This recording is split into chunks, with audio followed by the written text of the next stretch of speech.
სიახლე მოდის თქვენსკენ, შეიძლება იყოს ახალი ნაცნობობა, სასიყვარულო ურთიერთობა, ახალი, ძალიან შემდგარ ქალბატონთან, ძალიან დამოუკიდებელ ქალბატონთან.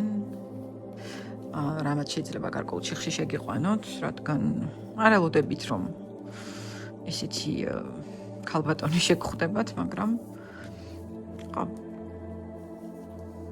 უეცარი, ესე თქვათ, ნაცნობობა არის. რომ თქვენ თავში არ ჩაიკეტოთ და არ ჩათვალოთ, რომ მე არ ვარ ამის ღირსი. პირიქით, თქვენ ხართ ამის ღირსი. რადგან თქვენ ხართ ადამიანი, რომელიც თანაბრად ანიჭებს, თანაბარ მნიშვნელობას ანიჭებს როგორც სულიერ, ისე მენტალურ და ისე ფიზიკურ განვითარებას. ძალიან ღრმა სულიერების ადამიანი ბრძანდებით და ადვილად გტკივათ, ძალიან ემპათი ხართ,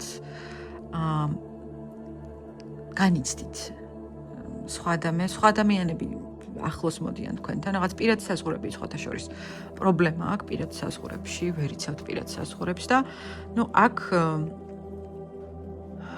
დომინირება არ გსურთ, რომ ქალბატონს კონდეს თქვენზე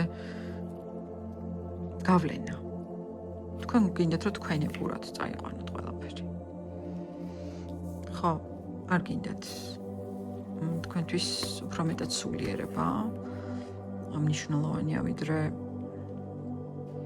რაც მატერიალური, აქ ხო, უეცარი ცვლილებებით შესაძლოა ოქტომბერში მოხდეს ფინანსური კუთხით, შეიძლება კიდევ რაღაც საერთოდ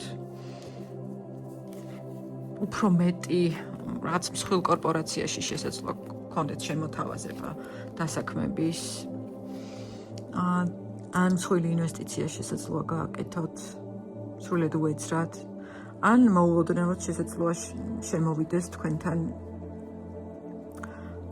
ძალიან დიდი შემოსავალი, ან რაღაც ახალი დიდი პროექტი აიღოთ და შემოსავალის კიდევ ახალი დამატებითი წყარო გაიჩინოთ და რაღაცა ელიტარულ ბიზნეს კლასში მოხვდეთ. ესეც შესაძლებელია ოქტომბრის თვეში, ძვირფასო ლომებო. ასე რომ ესე, უეცარი ცვლილებები პირად და ფინანსურ ფრონტზე.